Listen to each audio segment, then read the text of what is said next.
I'm a bit late to the Next Fest party because editing videos is the bane of my existence, but I still really wanted to talk about the indie games I'm most excited for from Steam's February Next Fest. These demos may or may not still be up for each game, but all of these games are extremely fun and deserve a spot on your wishlist until they come out regardless. I'll have links for all of the games in the description, so if anything looks cool to you, make sure to check out the game's Steam page. So, without further ado, here's my 10 most anticipated games from Steam's February Next Fest. At number 10, we have Ruffy in the Riverside, a 2.5D platformer that mixes textures and styles to create not only a visually interesting world, but also highly interesting gameplay that changes how you platform through each section. The main gimmick in Ruffy in the Riverside is Ruffy's ability to change the texture of almost anything around him. See a waterfall with a treasure at the top but can't swim? Swap the water texture for a vine texture and climb up to the top. Want to get to the top of some wooden boxes but they're too tall? Why not destroy the ones you don't need? The way Ruffy in the Riverside uses textures and colors to craft its puzzles is wonderfully unique and adds another layer of thought on the standard platforming genre. The art is also absolutely stunning, top to bottom, and the music is not only a bop and a half, but also melds with the world and the vibes of the game so well. I mean, come on.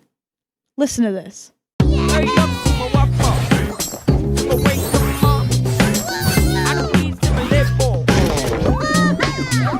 Wishlist this one on Steam and check out the demo, which is still available at the time of writing. Ruffy in the Riverside comes to PC, Xbox, PlayStation, and Switch June 26th, 2025.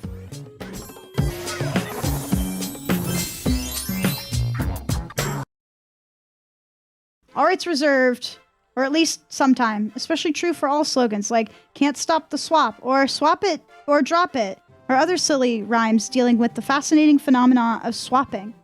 The swap itself is a fictitious concept, but the fundamental idea that you can change the world with your own ideas is a fact that has been proven many times. We admit that this yellow text was not absolutely necessary, but it just looks so incredibly fancy. Absolutely, brother. Good for you. At number 9, we have Projected Dreams, a cozy puzzle game where you take objects from around your room and use them to make shadow puppets in certain shapes. Create your own answers with multiple ways to solve puzzles and a variety of items throughout your room. Each level has a different selection of items to choose from, so each puzzle feels fresh, and there are even tapes to find in each level so you can change up the tunes you're listening to while problem solving. On top of all this, Projected Dreams follows a gentle narrative, given to us through photos of our family that we unlock through each level. I loved this demo. I loved the puzzles, I loved the feeling of the world I was put in, but most of all, I loved how the story was done. Similar to the narrative beats of unpacking, it's up to the audience to pay attention to the story and draw conclusions based on what we're seeing. I can't wait to see more of this and spend hours crafting my own ways to create shadows. Give this a wishlist on Steam and check out the demo, which is still live at the time of making this. Projected Dreams is set to release spring/summer of this year on PC.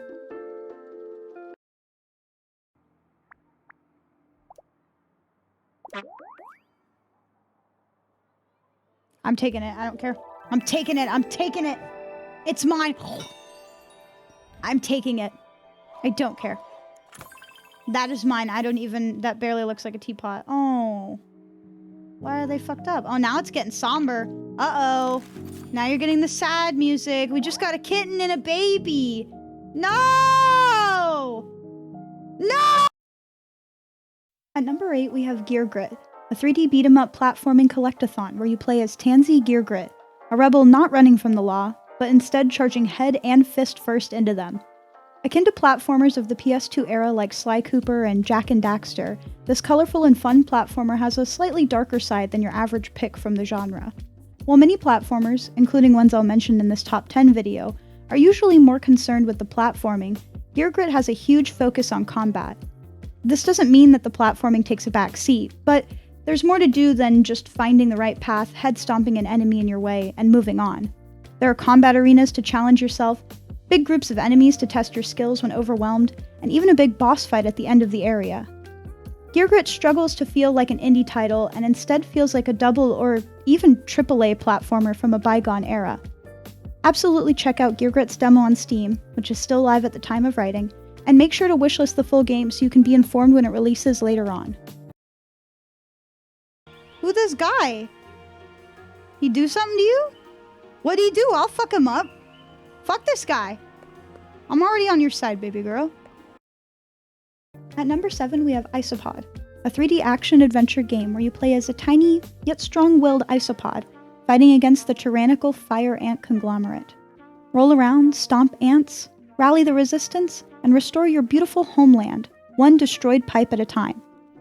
While nothing particularly new, I did love this demo, and I'm very excited for the full release. I mean, come on, who doesn't want more games where you're a tiny little guy, specifically a bug, and you run around an accurately scaled world? That alone is so cool and so much fun. I love just rolling around the map and crawling on pipes and eating leaves, as a bug does. But then on top of that, the platforming was actually very enjoyable. While the movement is floaty, I don't find that to be the particularly bad thing here. You're a teeny bug flinging yourself around massive structures, rolling down hills to gain speed, and magnetizing to objects so you can move them or yourself around. It's satisfying and fun, and I didn't want it to end, which is enough for me. You can't download the demo any longer, but trust me on this one and wishlist Isopod on Steam until it releases later on. Such a heroic crustacean, such a beautiful exoskeleton. If only we could hollow him out and wear his spine. This seems like a bad scene, mate. I'm sorry. My companions can be so talkative. I'm just a humble shopkeep. At number 6, we have Cesto, a roguelite dungeon crawler with puzzle and RNG mechanics. In the demo, you can only choose one character, but in the full release, you'll be able to choose from a cast of characters to descend into the dungeon with, each presumably with their own strengths and weaknesses that help you as you progress. Each level of the dungeon is a gambling puzzle, rife with treasure, strawberries, which are used as healing, and enemies. Your job is to navigate these puzzle-like dungeons to the best of your ability by choosing which row would be safest to navigate based on your chances of landing on each tile. It's hard to describe what about this gameplay was so satisfying, but it is. As you descend further into the dungeon, you'll be given opportunities to buff yourself through items and upgrades, which can be something as simple as an item used to kill an enemy of your choice, or something as run-altering as an upgrade for your random chances to land on different tile types. The different ways you can control your run feel satisfying and fun, and, alongside the strange puzzle-like RNG dungeons, it lends to a very interesting and memorable experience.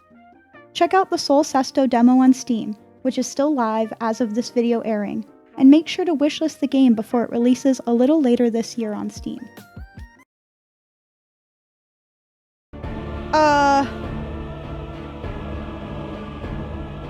I don't know.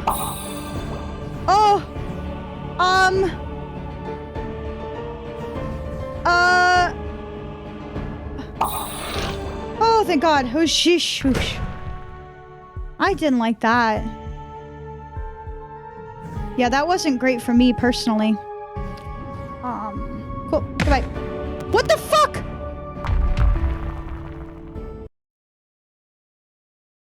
At number 5, we have Neo Junk City, a sci-fi CRPG where you play as a robotic cop almost certain she did something she wasn't supposed to. Dive in headfirst to the many different mechanics this game will throw at you. There's a lot. It's so hard to categorize Neo Junk City's gameplay because it is so many different things. At its core, Neo Junk City is a side-scrolling RPG where you investigate a murder in a cyberpunk-esque city, but there's so much more you wouldn't initially expect. There are retro racing segments for the car chase scenes, there are duck hunt-style shootout segments for the gunplay, there's point-and-click adventure-style puzzle solving for the investigating, and it's all just as polished as the last bit, which is very. The animations in this game, as you can see, are absolutely beautiful, and the writing is humorous and light. This game has so many things about it that I can't really even accurately convey them all to you. I was a little tepid going into this demo, but my socks were absolutely blown off, and now it's one of the top games I'm anticipating this year. Check Neo Junk City out on Steam. The demo is still live as of writing, and it's a complete treat. Also, make sure to wishlist the full game before it releases on Steam later this year. Best go run back home to your mum and forget ever seeing me again. I'm gonna need to find my way across to track her down.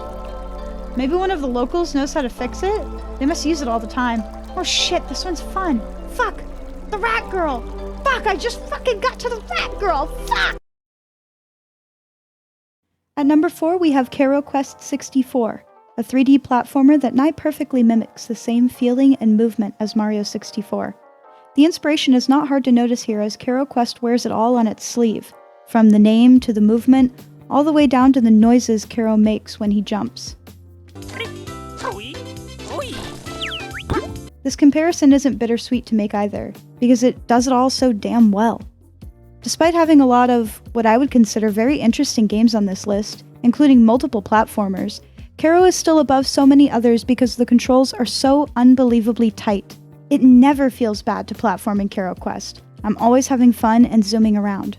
So while this experience isn't the most unique one on the list, it is certainly one of the most enjoyable. On top of great gameplay, the world is just cute and well made too. Good platforming challenges, lovely color palette, great music, cute characters. Absolutely just a wonderful time. Check out Kero Quest 64 on Steam and try the demo for yourself, which is still live as of this video's release. Don't forget to wishlist the game as well so you can be notified when it releases in the future. I love the wow. Oh my god. I love the music changing as you get above and below the water. That's great. I love that.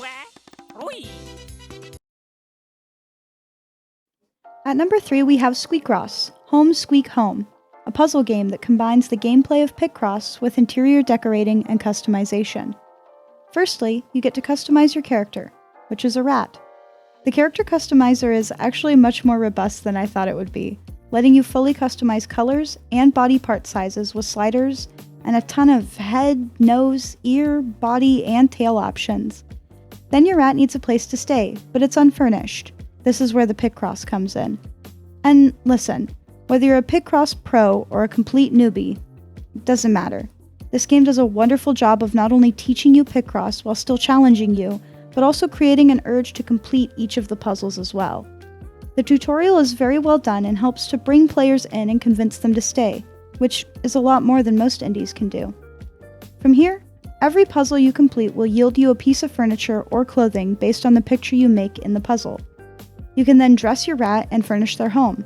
Your rat can also interact with the furniture placed in their home, which is very cute. The puzzles quickly ramp up but continue to be accessible and fun. I'm not normally a huge puzzle fan myself, but me and my whole chat were having a great time with these throughout the entire demo. There's just a clear passion behind this game and you can feel it pouring out of every single part. I couldn't stop smiling and had such a wonderful time. Check out Squeakross, Squeak Home on Steam and make sure to try the demo, which is still live at the time of writing. Make sure to also wishlist the game before it releases later this year. Gradient.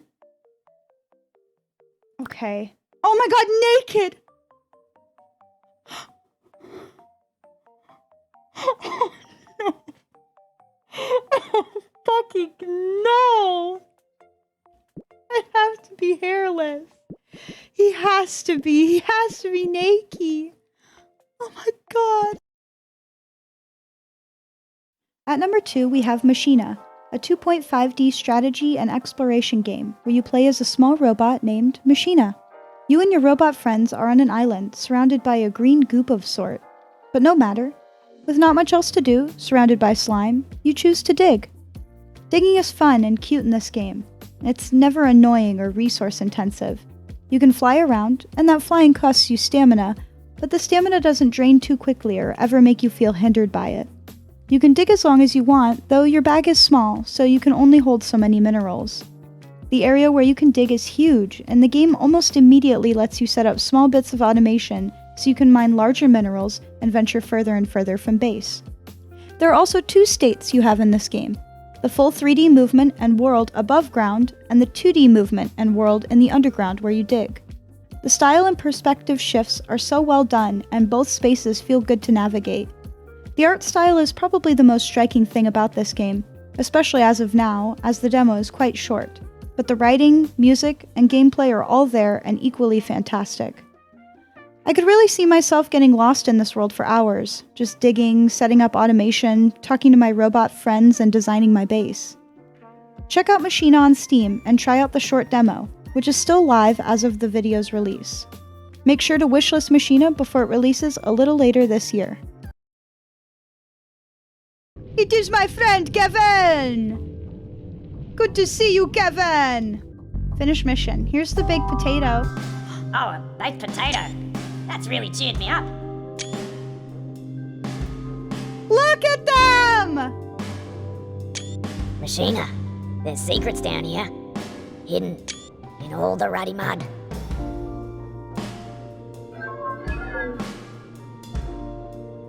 I love... No, that was it! Oh no! That's it! Thank you for playing! No! No! No! At number 1 on this list, we have Hypogea, a 3D platforming adventure game where you play as a newly reawakened robot leaping their way through desolate and decaying underground megastructures. Where are you? Better yet, who are you? That's the main question ringing in your mind when you're awakened by a mysterious fellow robot and given a pipe to pole vault around on. Tasked with getting the both of you out of there, parkour around the dilapidated structures to recover power sources, open doors, and maybe, if you look hard enough, unlock a little of who you used to be. While sounding perhaps simple on the surface, a robot in a ruined megastructure platforming around, where this game truly shines is its gameplay, through and through. The world is interesting, the feeling it gives you is unique and odd, the art style is beautiful and adds to this mysterious vibe. But the biggest thing that brings it together is the gameplay. The way you combo your movement around on your pole and vault about is nothing short of extremely satisfying, and it's what makes the rest of the world so inviting, explorable, and memorable.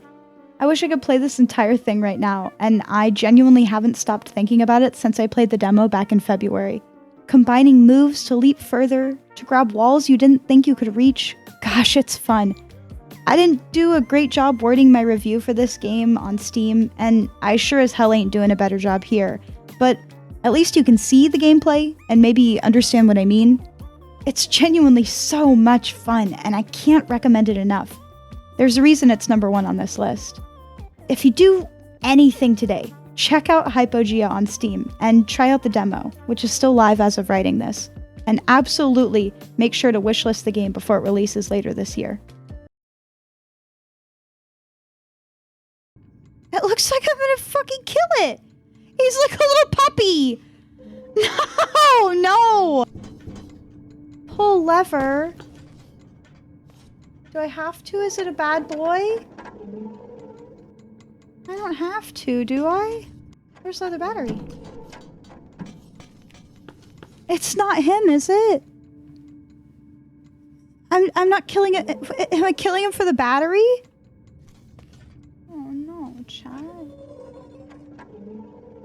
Is my survival more important than his? You don't think it'll hit him?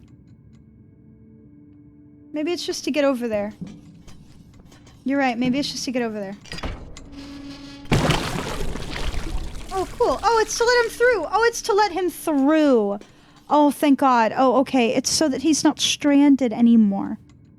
I don't know. I was just worried. I didn't want him to get hurt. I didn't want him hurt. I don't want him hurt. He's a baby, all right? And that's it.